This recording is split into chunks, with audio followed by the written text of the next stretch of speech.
Well,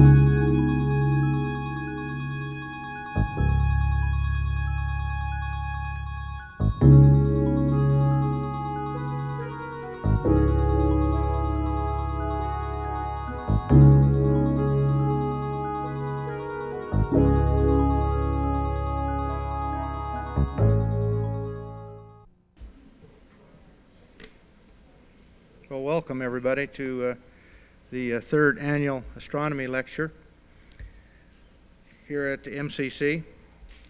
We try to do this once a year. This is the third time, and hope we can continue to do this as years goes along here. Our speaker this evening is Dr. Thomas Hockey from the University of Northern Iowa. Dr. Hockey is Associate Professor of Astronomy in the Earth Science Department there at Iowa Falls. And his BS was received at Massachusetts Institute of Technology in 1980 with a major in planetary science. He then went to New Mexico State University and received the MA degree in 1982 with a major in secondary education in physics and mathematics and a minor in astronomy. He also received later on in 1985 the MS, Master of Science, at New Mexico State University with a major in astronomy. And then in 1988 he received his PhD from New Mexico State University with a major in interdisciplinary science and with an emphasis in astronomy. The skies, Tom, must be very clear down there in contrast to Iowa, and you love to stay down there for that long of time. And it is true, isn't it, that the viewing is a little bit more pleasant down there than it is in the state of Iowa. So he was there for for 3 degrees down at New Mexico State University. Besides much teaching experience at both the high school as well as the college level from 1980 to the present, Dr. Hockey has received several fellowships, grants, and awards. He is widely published with many of his articles about Jupiter, the subject matter of this evening's talk. Most recently, a NASA JOVE Fellowship at the Ames Research Center, where he analyzed images of features associated with lightning storms on Jupiter. He has done research on variable stars and photographic photometry on Jovian surface features. Most recently, he has been involved with with reducing long-term ground-based photographic and pre-photographic image data of Jupiter. You can see that he is truly an expert in the planet Jupiter. He received the 1989 Research Award from UNI to visit and conduct research at an overseas observatory, and he most recently, in 1992, received the Dean's Award for Teaching Excellence at UNI. Dr. Hockey comes to us tonight from the Earth Science Department at UNI, of course, to talk to us about Jupiter, the mightiest planet.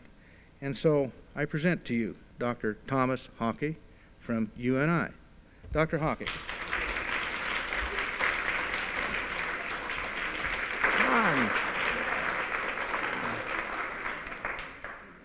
As much as I'd like you to all come to UNI after your 2 years at MCC, I got to admit, we don't have a buffet in our classes. This is the first time I've ever seen this. That's great. I'm also not used to these little gadgets here. I'm used to just sort of yelling at people, and it kind of works. How am I doing? Good. Doing all right? Okay. All right. Thank you for having me up here to talk about, as Roger said, a favorite planet of mine, Jupiter. And I'm going to do more than just talk about it. I'm going to show you some things and some pictures. And I've got a console up here that looks vaguely like the Starship Enterprise. And I'm going to push some buttons, and we're going to do some videos and slides. And so let's get to it. With one caveat, though. I want to show you some things. And so I'm going to suggest, just a suggestion, those folks in the back, you're not going to see anything, hardly. And so I was going to suggest that we've got some nice-looking folks up here with some empty tables. If you wanted to take just a minute to scoot up a little bit more, this would be a good time to do it. Yeah, down here and over there. And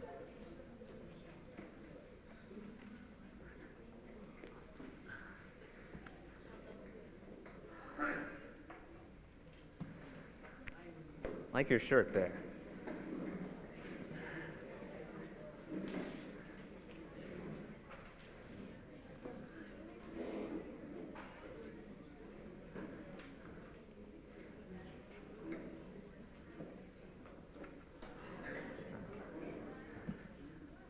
All right, thanks. And again, thanks for coming. It's perhaps providential that one of the things we're going to be talking tonight about is storms. Anyway, we've all heard about, learned about the 9 planets of the solar system and seen the models and seen the pictures. And the thing that interests me about the planets is that they're really so different. They each sort of have personalities different from one another. So we sort of have a feeling we know what a planet is like. We tend to walk around on one. This one here we call Earth quite a lot. So it's sort of neat that there are some other planets out there that aren't like this planet at all.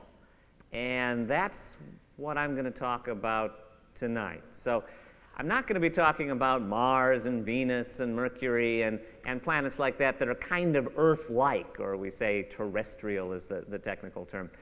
I'm going to talk about those planets in the outer solar system, far from the sun, that are very different indeed. And the archetype, sort of the standard model, is the planet Jupiter, the planet that I've been doing my research on. So I hope by the time we're finished tonight, you'll know a little bit about Jupiter, but also sort of, because we don't have time to do them all, a little bit more about Saturn and Uranus and Neptune, these other planets that are in some ways similar to Jupiter. This is a good time to talk about Jupiter for a couple of reasons that I'll point out in the course of my talk. In the next year or two, you're going to be hearing in the news more about Jupiter than you would normally. So I'll just leave that hanging and go to it. First thing you got to know about Jupiter, it's big. I mean, it's really big as planets go. And in our textbooks, we have, the diagram that shows the scale sizes of these planets. I often think, though, that those flat diagrams don't get the whole story across. Of course, these are three-dimensional worlds. They have volumes and sizes. And so I'd like to begin tonight by showing you a model of the solar system. We're not going to worry so much about how far the planets are apart from one another, just how they compare in size. And thinking about this coming up here from Cedar Falls, needed some sort of handy way to produce a model for you. And then I drove by Fairway. Get all sorts of interesting things there. I bet you didn't know you could get planets, but I claim that you can. If you would indulge me for a minute, we'll start with the planets closest to the sun and work our way outward the way you all memorized it in elementary school. If you would indulge me, if you would imagine that the planet Mercury, which is the first one, is this P here. In this size of a group, I think you're going to have to take my word for it that there's a P sitting here on this table. If that's the case, then, roughly to size, the next planet out, Venus, would be represented by a grape. Grape there. Now, Venus and Earth are sometimes called twin planets, and that's not a bad comparison. They're almost exactly the same size. So next planet out, number 3, our own planet, will also be represented by a grape. By the way, you all know this order. What's the next one out? Mars coming up, okay. Mars sort of intermediate between Mercury and the Earth. Let's see, I could use a small grape, or how about a particularly large P again? Those of you who know about the asteroid belt should be sort of a dash of pepper here in this solar system salad I'm concocting. Why am I doing this to you? I'm using these tiny little things, and again, those of you in the back can't hope to be able to see. The reason is I have to, in order to show roughly to scale the size of all the planets. For instance, Jupiter.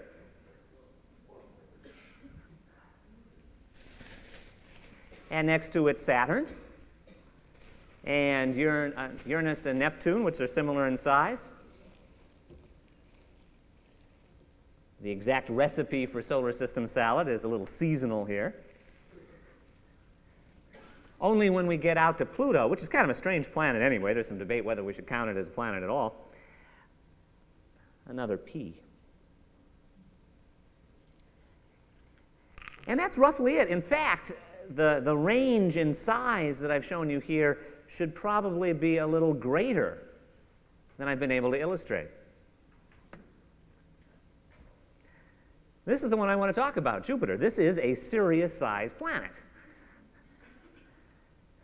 By the way, lest you think I'm going to be wasteful here, I fully intend to take a planet to lunch tomorrow here. The science fiction author Isaac Asimov once described the solar system as it would appear to an objective visitor from someplace else, and the list would go the sun, which really should be over here. Make no mistake, who's in charge in the solar system? Imagine the largest world record jack-o'-lantern pumpkin you've ever seen wheeled in here. That would be the sun.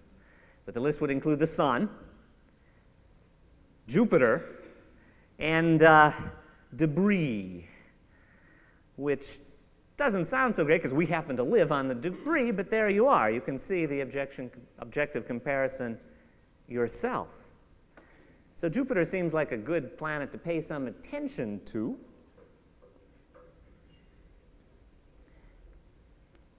And even though it's very far away, it's 5 times further from the sun than the Earth is. So the closest the two ever get is 5 minus 1, 4 times the distance between the Earth and the sun. Even so, it's prominent in our sky. It helps that it's pretty shiny, too. All planets shine by reflected light. Given that the weather were better, we could go outside tonight and see it. It's rising just after sunset. And so next clear night, go out and look. This time, it's rising, as I said, about 9 o'clock or so in the east. And it will be the brightest thing over there. That is the planet Jupiter.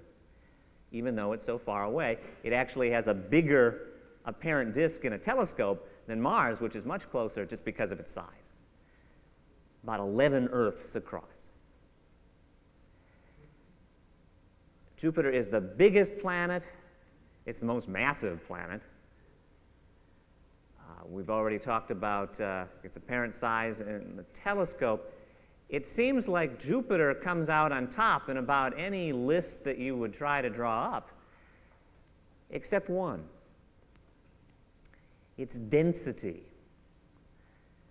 Now, we don't think too much about density day to day. It's something that we have a feel for. We may not use the word density. Density is how efficient you can pack mass, weight, into a given volume. And we have a sense that, if you have a box of lead fishing weights over here and a box of cotton candy over here, they're the same size, that the lead is going to go down on the balance, that it's denser, that lead does a better job of packing more matter into the same amount of space. We can figure out the density of the planet Jupiter, and this is a good thing to do because it gives us a first handle on what this thing might actually be made out of. And when we do that, it's kind of a surprise because Jupiter is the most massive planet and has the greatest volume, but when you compare the two, its volume is pretty big compared to its mass. Its density is less than that of the Earth. Its density is only about 1 gram per cubic centimeter. That's about the density of water. So, think about how heavy water is compared to what the Earth is made of, which is rock and metal. About 5, 6, 7 grams per cubic centimeter. The other Jupiter-like planets, too, Saturn and Uranus and Neptune out there, have low densities as well.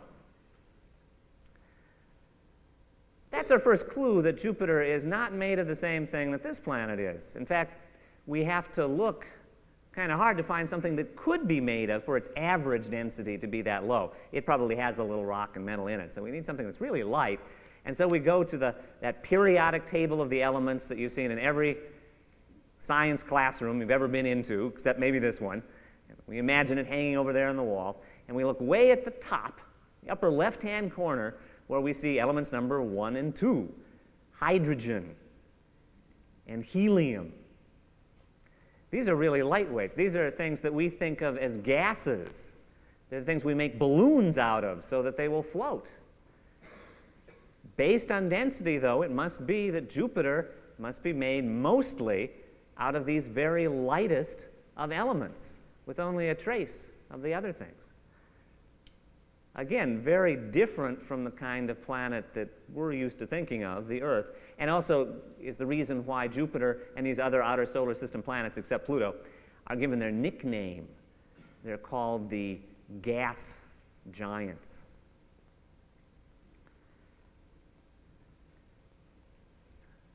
Scoot this in, my one piece of artwork that I'm going to subject you to tonight. Imagine that we took a knife and we cut right through Jupiter. That's not too hard to imagine the way I was showing it over there. What would it look like inside? You can already guess. There'd be a whole lot of hydrogen in it. And what's not hydrogen is helium.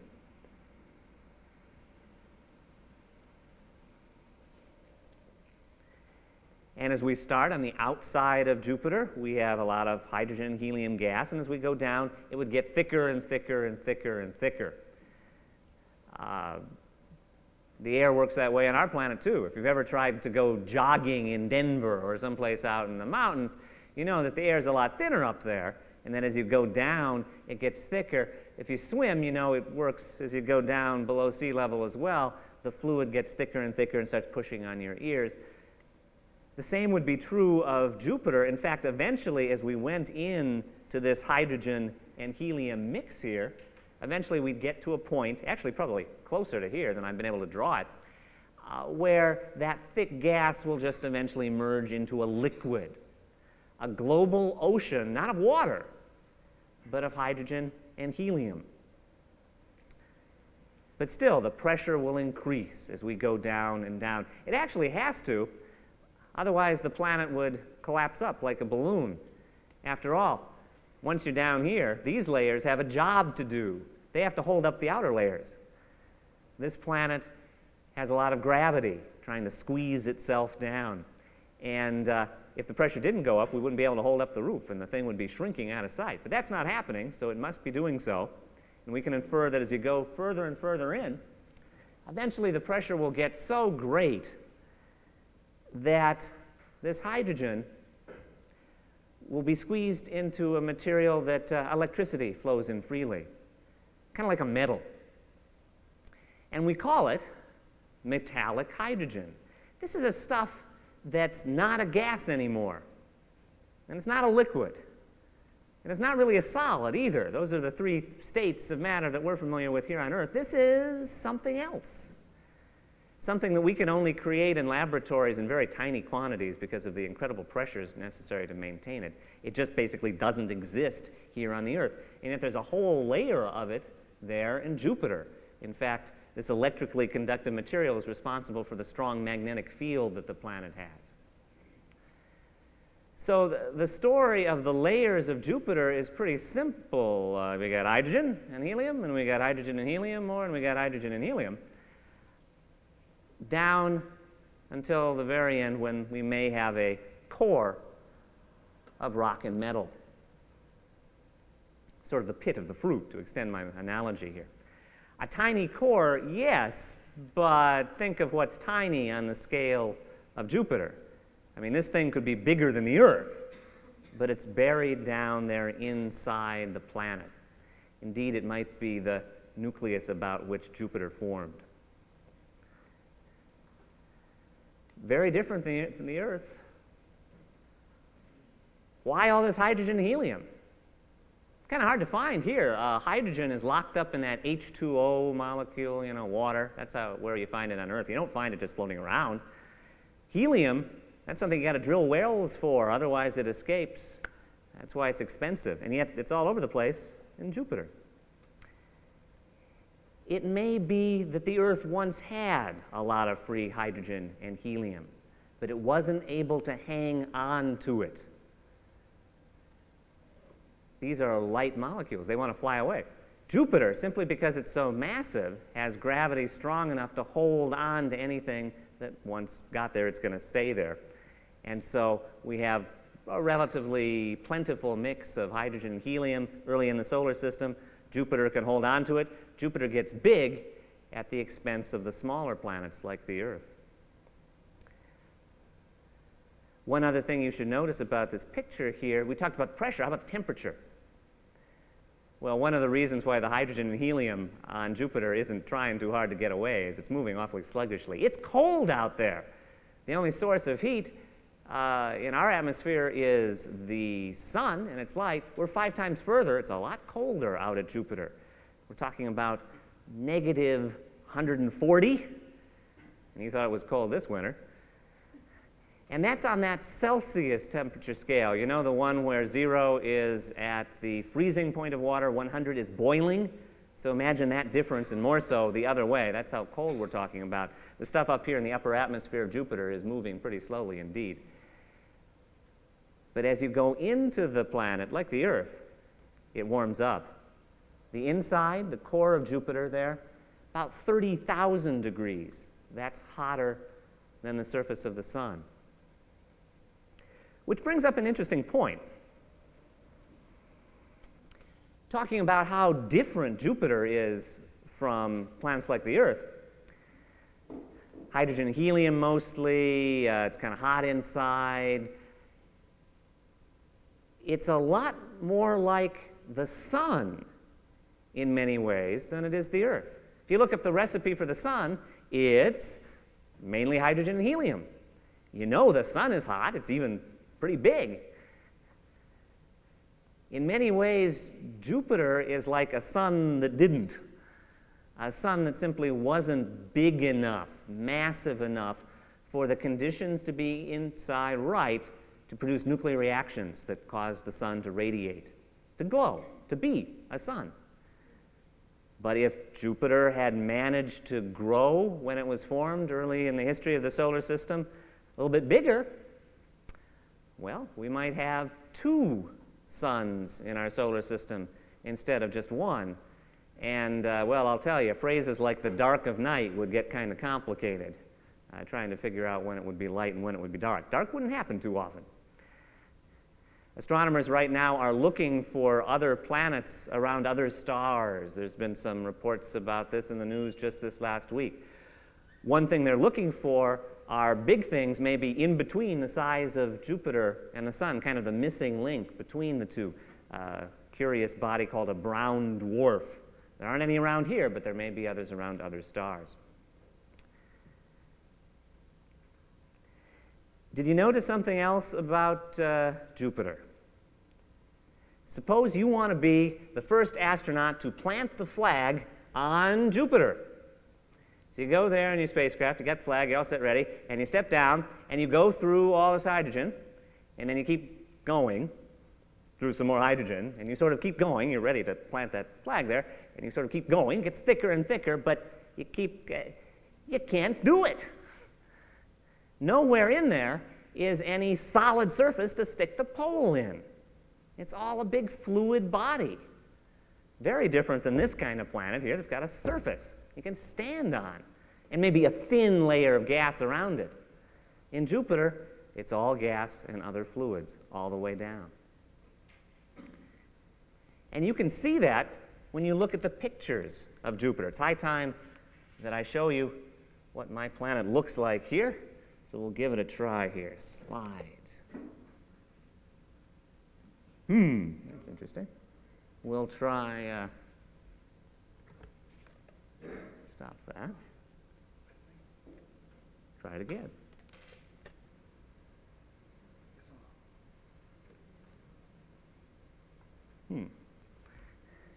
Then again, there's the way I do it in my classroom. Here.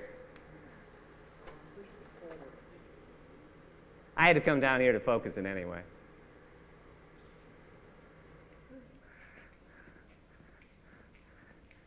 No, this isn't where I live, but it was a handy focus slide. Okay, let's try that again.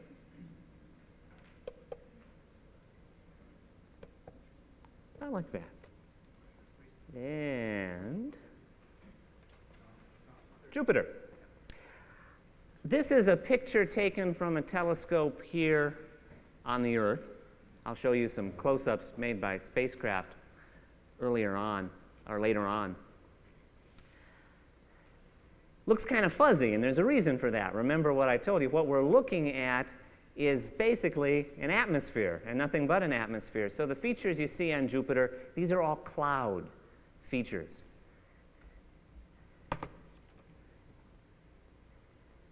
And another thing, this is the axis about which Jupiter rotates. You'd think Jupiter, its a big planet, would have the right to go around pretty slowly.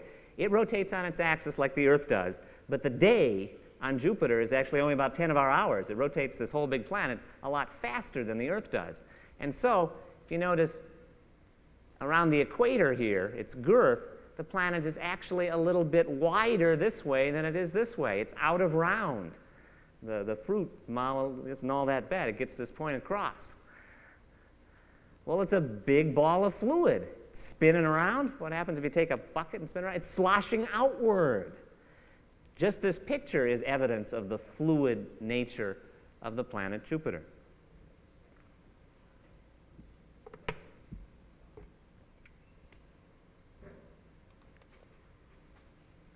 A little bit better picture of Jupiter. This one taken by the Voyager spacecraft. In both these pictures, you can see the overwhelming pattern is that Jupiter looks like a zebra. It's got these bands of light and dark across it. The light bands are called zones. The dark bands are called belts. Why? No particular reason. They had to call them something, but I don't know why a zone is any lighter than a belt is. It works, though.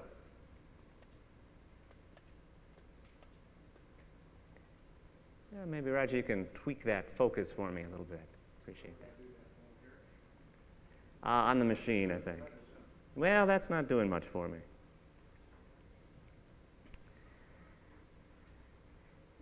These bands stay pretty much the same most of the time. And notice they're symmetric, north and south on the planet. This is our first hint that this atmosphere on Jupiter isn't just standing there. It's moving. We got this planet whirling around once every 10 hours, this huge planet. It's generating tremendous winds. And the winds of Jupiter prevent much material from straying north and south. Things only go east and west. And so these bands are maintained. The bands, the belts and zones, cause problems when you want to do something simple, even as measuring what the rotation period of the planet is like, how long it takes to go around its axis there. Normally, what you do is you look at a planet through your telescope and you see a mountain or something, and then you start your stopwatch and you wait as the planet turns and comes back and you see that mountain again and you stop your stopwatch, and that's one period of rotation. But remember what we're looking at here. There aren't any mountains. There is no surface.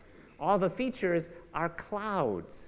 And you know what clouds, how they behave. They change their shape and they come and disappear, and that makes it sort of difficult to track. And it's worse than that, because the winds are blowing at different speeds at different latitudes.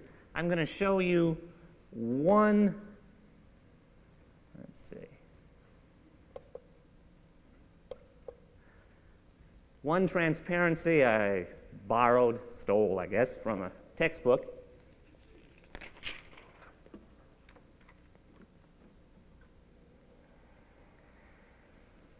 That shows the wind speeds as a function of latitude here on Jupiter. Here are the bands, the winds are blowing east and west, and here are the speeds. And notice those numbers down there in meters per second. These are fast winds. These are hundreds of kilometers per hour winds.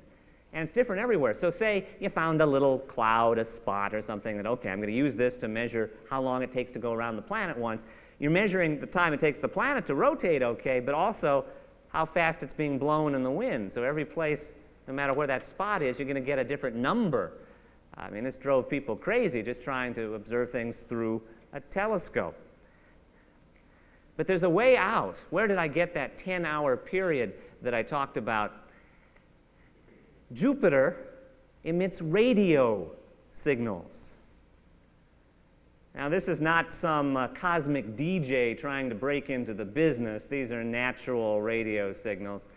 And they vary, they warble with a period that sounds like the rotation period of Jupiter. We thought that's exactly what they are. They're produced down in that lower metallic hydrogen layer. And really, that's what we want to measure. We want to know what the bulk of the planet is doing, not what the outer layers are doing. So we use that. And it comes out to be about 10 hours or so. The other thing I wanted to use this illustration for was one suggestion what these belts and zones are. You know, on the evening weather map, when you look and you see those blobs, and they put H's and L's all over them, they call them high pressures and low pressures. Imagine you take those meteorological features and you stretch them out. You spin the planet up so fast, they're drawn out and they connect all the way around. They would look a lot like this, like the belts and zones of Jupiter. Again, when we're looking at Jupiter, we're basically studying the weather on this particular planet.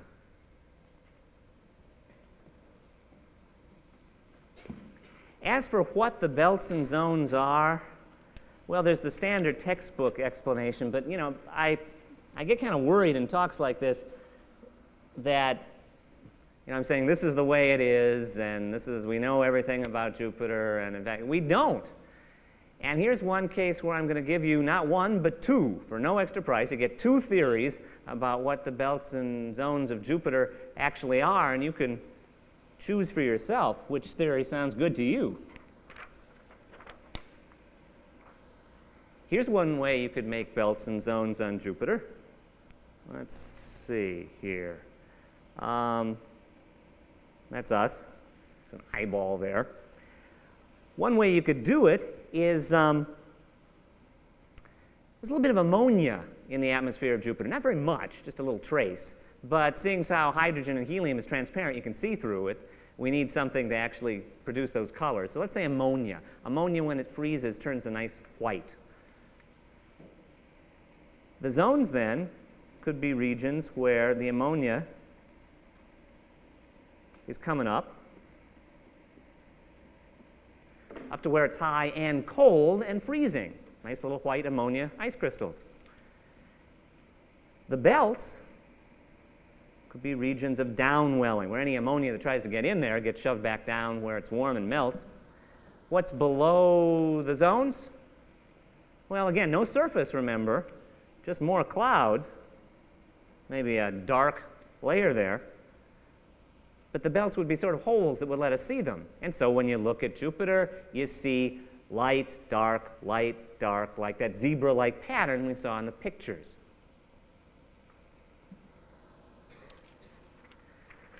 But if you don't like that, I got another one. Same deal. We're here looking at Jupiter. Now let's say that there's a layer of dark particles all over Jupiter at the same height. It's just that in the zones, that white ammonia comes up and coats the dark particles. There, and there, and there, not in between. And so we look at it and we see light, dark, light, same thing. We don't know which theory to choose. Whatever these bands are, they occasionally change from light to dark very quickly. We know they have to be superficial because, of course, the zone is much greater than the area of the planet Earth. But you would think we'd be able to choose between these two different pictures. Some temperature measurements suggest that the zones are colder than the belts, and that would be sort of consistent with this earlier picture here. But we're not sure that we're actually measuring the temperature of the right thing. So what's going on here? After all, we've got all these great spacecraft pictures of Jupiter, a bunch that I'm going to show you here in just a few minutes, which show us all sorts of detail this way across the picture, and all sorts of detail this way. You know what the problem is with all these images that we get back from these space probes? They don't tell us anything about the planet this way. They don't tell us anything about depth, up and down. And to choose between these two theories, we need to know something about what Jupiter is like as you go in. Pictures are flat.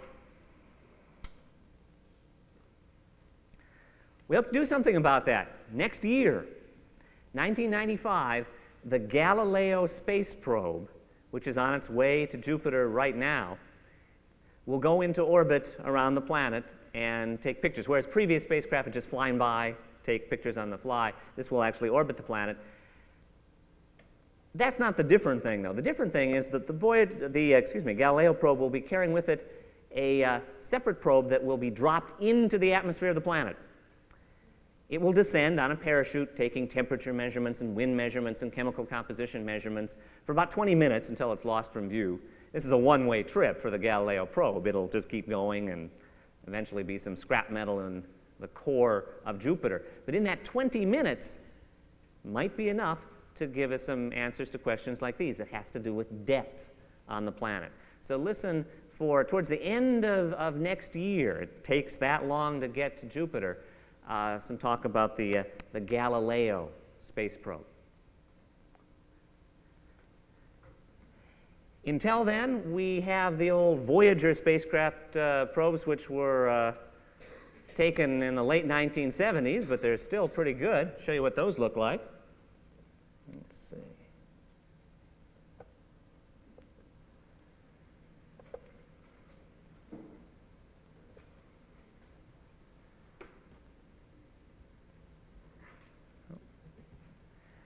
When we get close up on Jupiter, we see there's an incredible amount of detail there. From afar, it was just bands. But when you look close up, there's all sorts of things going on there. And I'm going to talk a little bit about the small features on Jupiter now that we can see through telescopes from here on Earth and in spacecrafts. But remember, when I talk about small on Jupiter, you know, keep in the back of your mind what we're talking about. This isn't too small compared to the Earth. What do we see on Jupiter? Well, for instance, some places we see these things, dark features. They're called, rather unromantically, barges. These are believed to be areas of downwelling, materials going down, basically holes in the atmosphere that lets us see lower clouds down below that might happen to be brown. And then I want to draw your attention to this thing over here, first of all. We also see these white ovals, which in a fit of clarity they have named white ovals. It works. These are cold features, white ammonia again. This is believed to be upwelling, materials coming up here and freezing out. And then, now there's a lot of barges and ovals and things like that, but there's only one of these, and it is big. You can even see it from this distance. This great red spot on Jupiter, which is named the Great Red Spot. Naming things on Jupiter I like because I can understand it. You may even have seen it in that earlier picture there. It is huge. Give you the size here. We can sort of do a hoop shot through there, through the spot. And it's been around for a while. Here is a 19th century painting of Jupiter as it appeared through the eyepiece of the telescope. And notice, there's a big oval there, the Great Red Spot. Oh, sometimes it looks different than at other times. In these black and white photos, you see some nice dark bullseye there. At other times, there's white material over it. You can just barely see it in this picture. But it's been there, it would seem, if you trace the records back far enough, what people have reported, for at least 300 years. Located right between those two bands, seemingly rolling between the belt and the zone.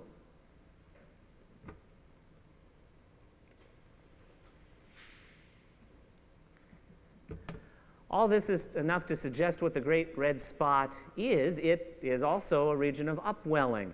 Some material has been brought up and frozen up here. We just don't know what it is. Something that's characteristically red. It could be some sort of sulfur compound or phosphorus. We don't really know. It could be an organic molecule. It could be the same thing that makes your apple skins red or red meat. Can't tell for sure. But something unique at that particular level on Jupiter. Of course, what is the Great Red Spot? What are all these features? They're storms. They're simply cyclonic storms.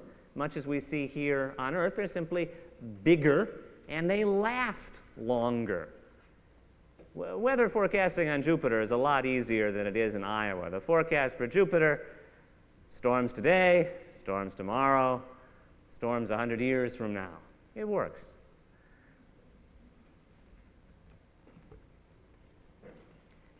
And just as a reminder, this is a shot taken by Voyager after the spacecraft had passed into the night on Jupiter. We're looking at the night side. Those bright splotches you see are flashes of lightning on Jupiter. These little old lightning storms are not quite like the kind we have here. Each one is equivalent to a nuclear bomb going off. There's that much energy being discharged. Again, when Jupiter does things, it does it big, big time.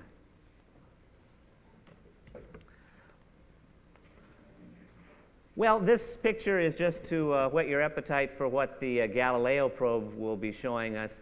Actually, this picture is not a Voyager's picture. It was taken just a couple of years ago. You've heard a lot, both good and bad, about the infamous Hubble Space Telescope. But this is a Hubble Space Telescope image of Jupiter. And it's just about as good as the Voyager images. And we didn't have to go there. This is taken from right here at Earth. So it did a pretty good job.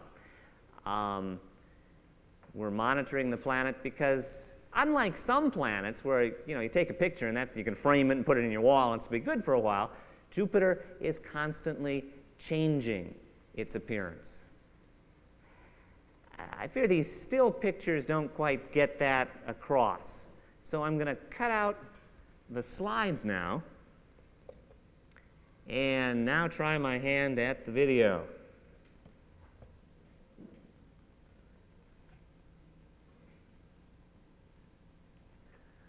What you're looking at are a set of Voyager images that have been strung together to make a little movie. They've sped it up a little bit. Actually, this would take about 10 hours to go all the way around from Great Red Spot to Great Red Spot.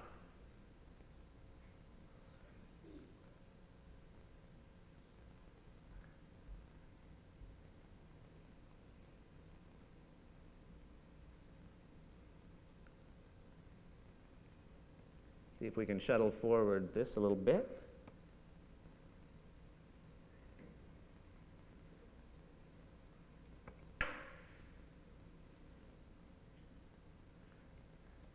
Okay, now what we're going to do, we're going to take a picture of Jupiter each time the Great Red Spot is in front. So it's sort of a time lapse. By doing it this way, of course, the Great Red Spot doesn't seem to be moving. But notice everything else is moving with respect to the red spot. You can see the winds and their currents clearly. And you can tell why it would be kind of difficult to say, how fast is this turning around when everything at different latitudes is moving at a different speed.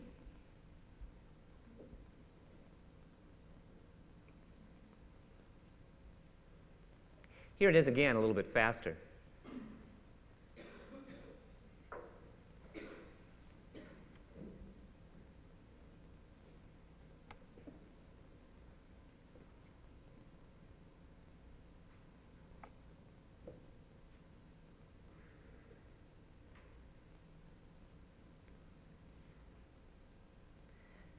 This is through a blue filter, which allows us to see the detail a little better.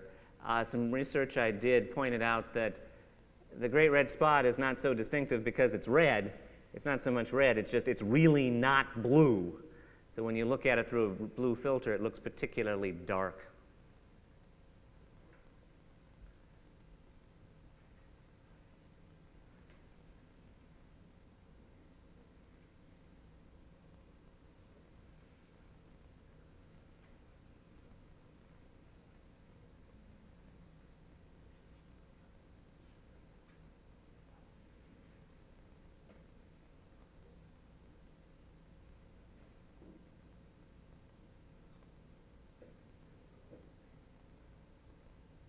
Okay, let's cut through this a little bit to a close-up, just to the great red spot.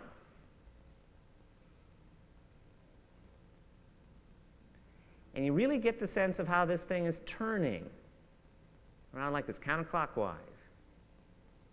Look at some of these little bits here, how they get sucked into the vortex. Some of them escape, but some of the material gets sucked in. Gives it sort of this white collar around it. Also notice how chaotic stuff is here, bunched up behind the great red spot.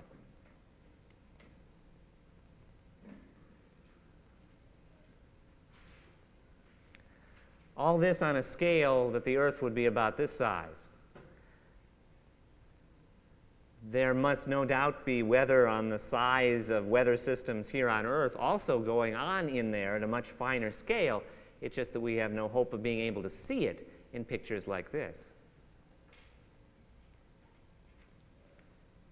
So there's still a lot left to be done.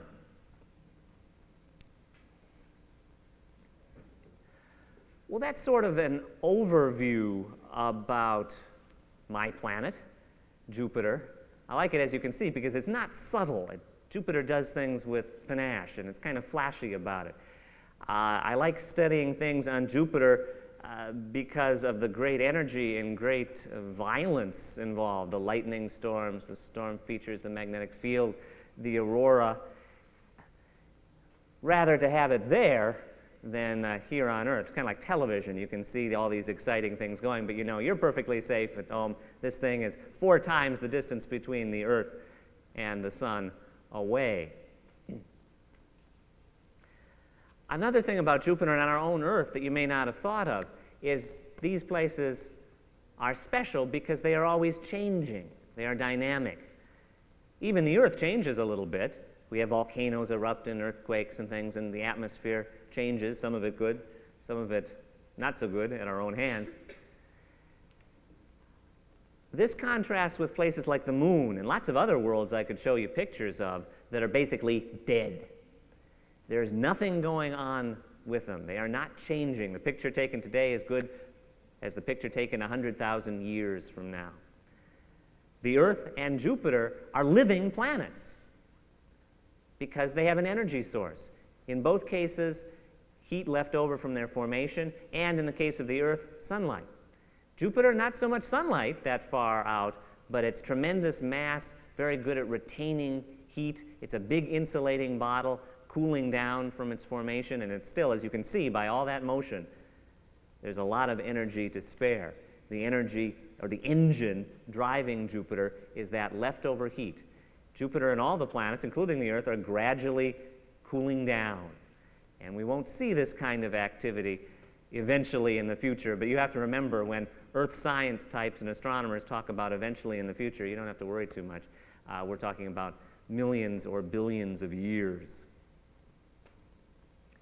A little closer to the present than that. The other reason I said you're going to be hearing a lot about Jupiter comes from sort of an unexpected source, because I just sort of gave you the party line that these planets are largely affected by processes going on within them, and in the case of the Earth, maybe a little sunlight. It's easy to forget that besides the 9 planets in the solar system, there are a lot of other things, little bits and pieces and debris left over from their formation. And these things don't stay in nice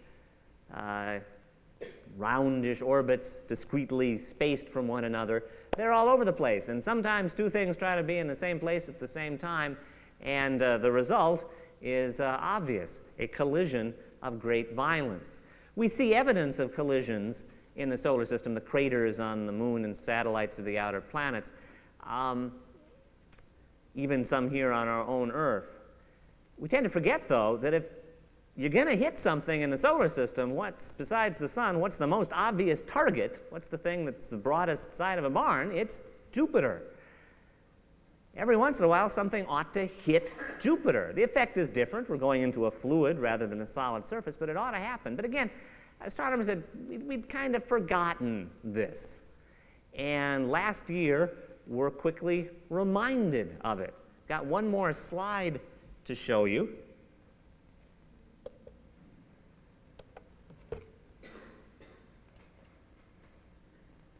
That's not it. That's not it either. Everybody taking notes on this, right? This is Saturn. Okay. We're not doing Saturn tonight. We're doing Comet ShoemakerLevy. At first glance, comets don't have anything to do with Jupiter. Comets are small, icy bits, most of the time in the far outer solar system, even farther than Jupiter. They have strange orbits, though. Occasionally, they come in and cross the orbits of the other planets. They're very small, though. They're hard to see most of the time, and new comets are being discovered each year in strange new orbits. This one, though, is strange even for comets. Notice you can see it best in that top mosaic. There's not one piece there. There's a whole bunch of different pieces of ice with material streaming off from it. It's a whole strange. So people saw this last summer and went, this isn't just a normal comet. The other thing that made them a little suspicious is it was awfully near the planet Jupiter. Seemed like kind of a coincidence. The solar system is an awfully big place. For two things to be really close to each other, there must be more to that than that. And they look carefully, and sure enough, this is a comet that has made the mistake of going a little too close to the planet Jupiter and being captured by the gravity of that planet. It is now in orbit around the planet Jupiter. In fact, last pass it made, it got a little too close and was torn apart by the tidal forces of the gravity of Jupiter. That's why we've got all sorts of comet bits instead of not one big piece here.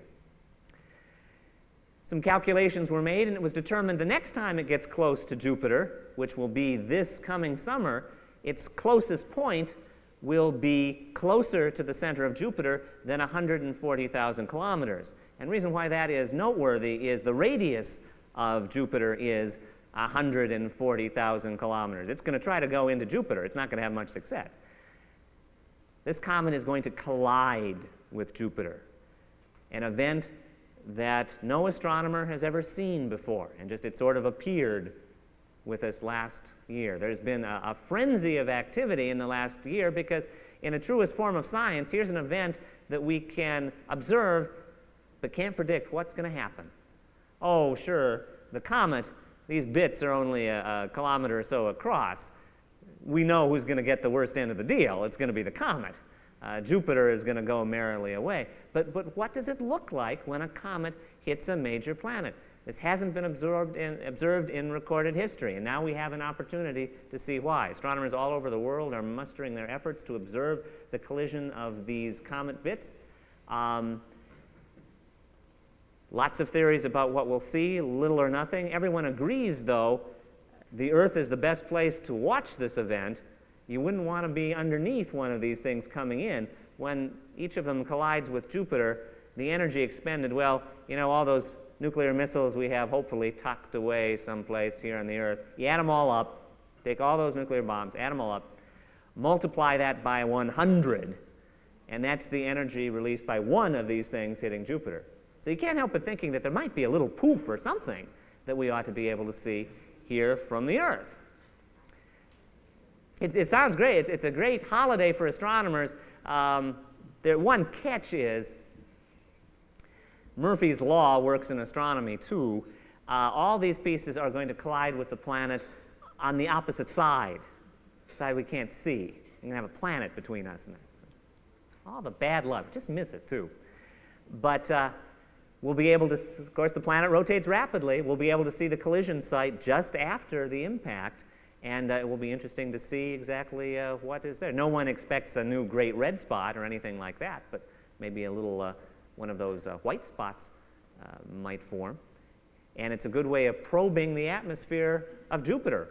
After all, I said we're spending all this money to send a probe out to Jupiter to go in through the atmosphere to give it that third dimension. Well, here, out of the blue, literally, is a probe that's going to plunge into Jupiter.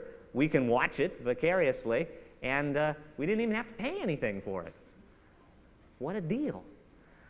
Hopefully, I can report more about that later, but that's basically our total sum knowledge about this impact, other than you're probably going to hear something about it along about the third week in July this summer.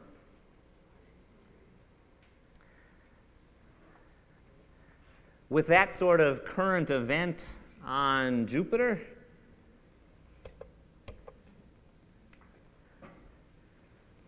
I think I've brought you up to date, and also means it's probably a pretty good place to stop. I appreciate your visiting with me tonight. I'd certainly be glad to answer any questions about Jupiter, or I guess comets, though I know more about the target than I do the projectile, but I'll be willing to give it a shot. Again, thanks.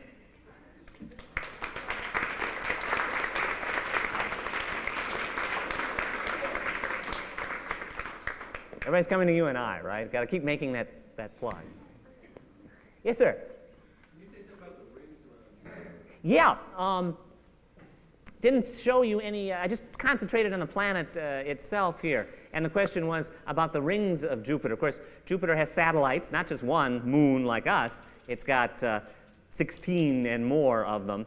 But it also has a ring, and that may seem, wait a minute, you know, on the back of the cereal boxes it always says Saturn is the planet with the ring. And you know, Saturn is smaller than Jupiter and not as massive and not as easy to see features on it. It seemed kind of fair that the one thing Saturn had up on Jupiter was that it had those big bright rings. But it turned out when Voyager went out there that no, Jupiter has rings too around it. Not as spectacular. You need to go out there. You can't see them through a telescope from here on Earth. They're pretty dark. But it does have a band of small particles traveling around it. So does the planet Uranus. Voyager went on to visit the planet Neptune. So does Neptune. Rings are actually kind of common in the outer solar system. These may be satellites that fail to form around the planet. But Saturn still has the record. When you think of pretty, shiny, bright rings, that's the planet Saturn, and it makes all the posters and the picture cards. Jupiter's rings are a real poor excuse for rings. Yes, sir? About how fast does Comet Shoemaker go around Jupiter? Like how many days does it take? Actually, more than a year. It's a really funny orbit. You know, you think of orbits, paths. You know, we got something here, we're going around it, we go in a circle like this, around it. This is what this comet is doing. If we got Jupiter there, it's starting way the heck out here, and it's getting really close, and then it's going way out here in a real hairpin type orbit. So most of the time it spends out here, and then a couple of times it's unclear how long it's been trapped, but gets really close. And of course this next time, well, this is it. It's going to be a little too close. So when was the last pass that broke it off? Again, before it was discovered, but it's computed to be a couple of years ago, the one that pulls about. The comets are as I mentioned, I think, are kind of icy material, so it doesn't take too much to pull them apart. They're kind of like compacted snowballs.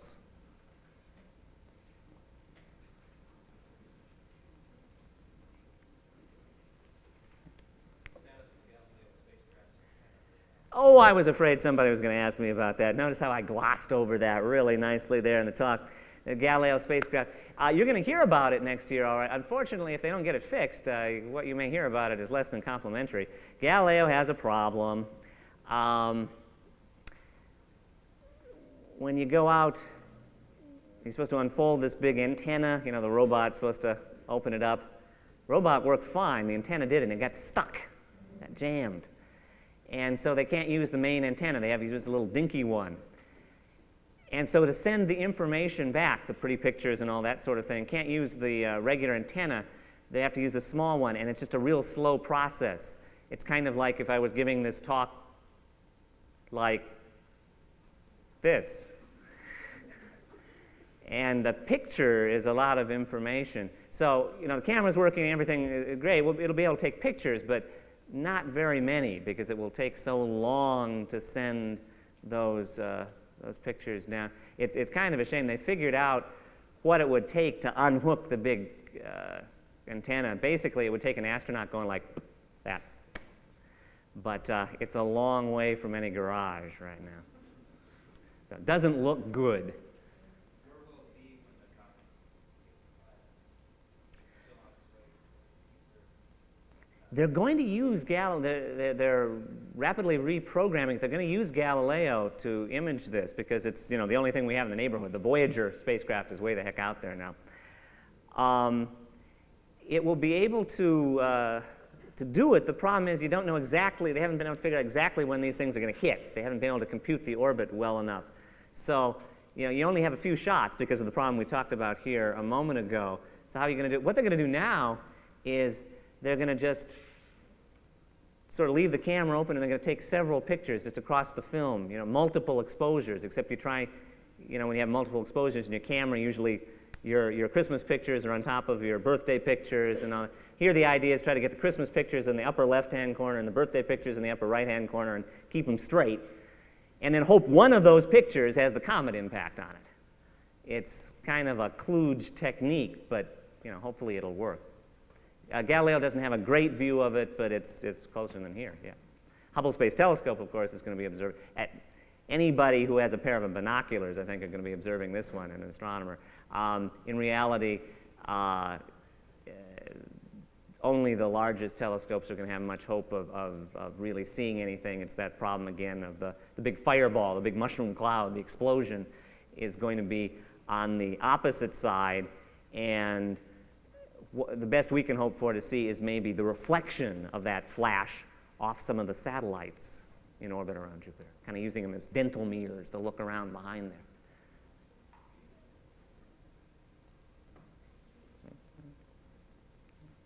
Oh. That big red spot on Jupiter like a black hole? No, thank goodness. A black hole is an object produced by a collapsed star, and it's not something you want anywhere near you particularly, because it's you dump things in it, they don't come out again. The red spot is actually opposite. Stuff is coming out from Jupiter. There must be in Jupiter somewhere a layer of this red stuff, and the great red spot is at a position on Jupiter such that it can excavate this material and bring it up so that we can see it. Usually there are techniques for studying what things are made of called spectroscopy, but that usually implies that the stuff is hot and glowing. This stuff is really cold. So the best way to find out what it's actually made of is to go get an ice cream scoop of it, and that's easier said than done. So we don't know what it is, but no. Composition is a mystery. The rest of it is not. It's a storm. It's a big cyclone going on in Jupiter, particularly long-lived, particularly stable, particularly big. Black holes, on the other hand, are very much not understood and mysterious and even controversial about whether they actually exist. The probe is going down from Galileo. Is there a certain latitude they're planning on dropping it, or do you know a certain place that they want to drop the probe in? That's all been planned out. In fact, they're going to let the probe go well before the main spacecraft gets into orbit around the planet. Its destination has been targeted for a long time, and the probe is working well. And I make a plug for that because Roger mentioned that I worked at NASA Ames Research Center, and they're the ones in charge of the probe. So I got to make sure that do a plug for them. They didn't make the antenna that screwed up. That's the other guys in California. They made the probe. Though it was suggested that they should sacrifice the probe, they should release the probe, quick spin the spacecraft around, knock the antenna against the probe, that enlarges it, loosens it, and that was vetoed, thankfully. But they thought of it. They thought of it. Maybe somebody will come up with something equally crazy that actually works to get that silly thing unlodged. I hope so.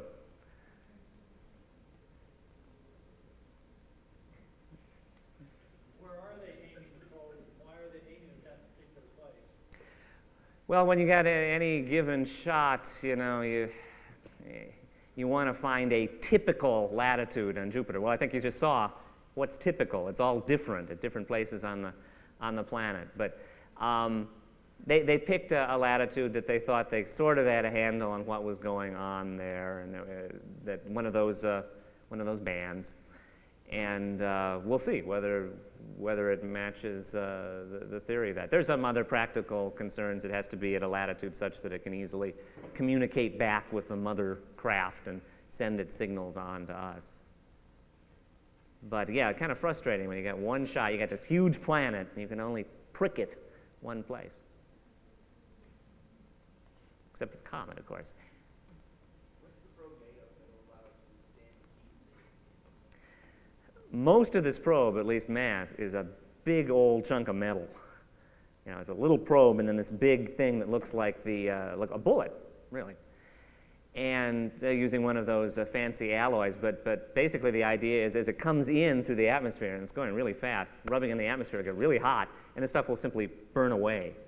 It'll blade away. That's good, though. You want it to do that, because when it does that, it takes the heat with it. And then you get a new surface there, and it can char away for a while. And then, while it's doing that, it's protecting the probe.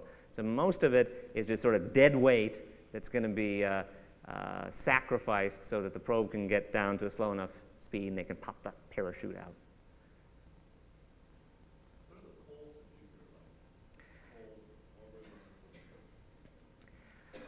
I talked about how cold Jupiter was at the cloud tops. You know, I was talking about the middle of the planet. You'd be tempted to think the poles would be even worse than that.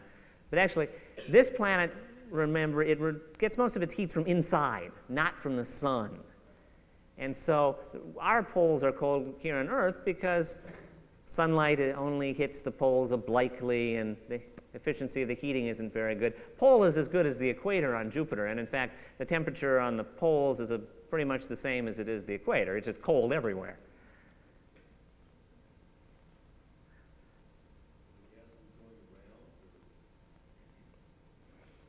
There's one suggestion that if you could actually look inside Jupiter, it would be a bunch of nested cylinders. And they've actually done experiments. If you take a fluid that sort of mimics the property of Jupiter and you put it in like a glass fishbowl, and then you put a source of heat inside, a heating element, then you start spinning it around, and you photograph it, and you just wait and see what happens. It's all mixed up for a while, but then it sort of stabilizes down and forms these nice cylinders, one about the other. And of course, the intersection of the cylinder with a sphere is like this. There's one cylinder.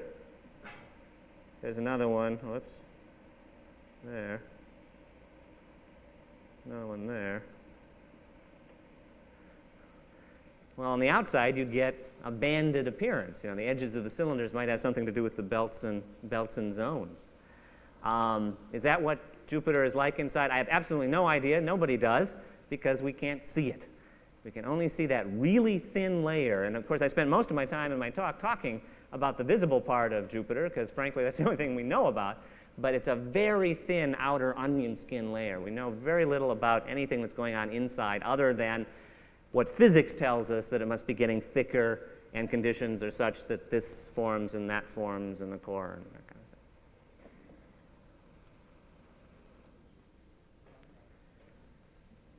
But if we don't approximate how many comments to light or differentiate from approximately?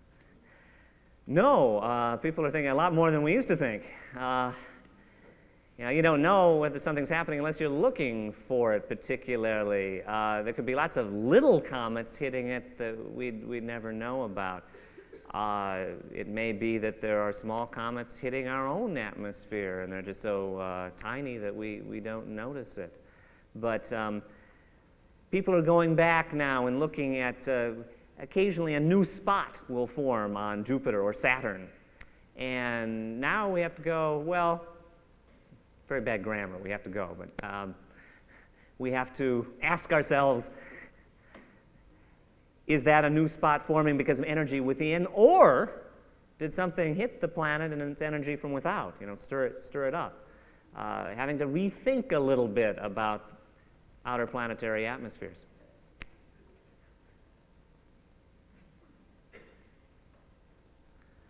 Other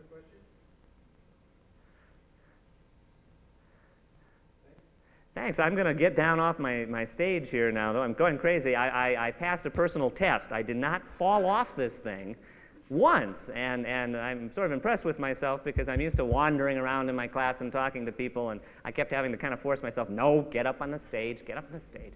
And now I can get down. Thank you.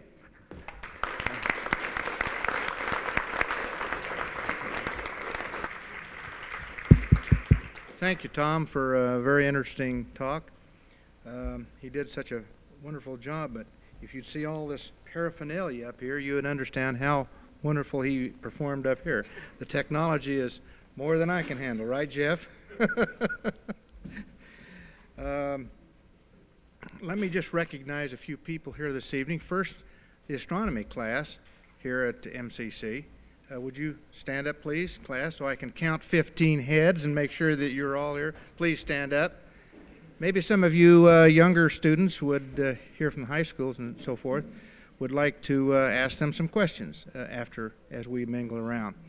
I also noticed that Dr. Iverson and his wife, Mrs. Iverson, and Ray Meacham from the Marshalltown school system are here. And please help me, Ray. Jody Meekins. Would you folks stand up? Anybody else from the Marshalltown's educational system here? Any from outerlining towns? Please. From Brooklyn, Iowa. Welcome. And your students? Very good. Very good. Have I mentioned you and I tonight? Please do, but turn on your microphone. Many of our students here at MCC will go to UNI, excuse me, next year, perhaps, and maybe some of the high school students will do that too, Tom. Maybe you want to mingle here as we close and talk with Dr. Hockey about UNI and the curriculum up there and what's going on. Please feel free to do so. But I think we will cut off here and call it an evening. Thank you so much, Dr. Hockey, for coming to us tonight.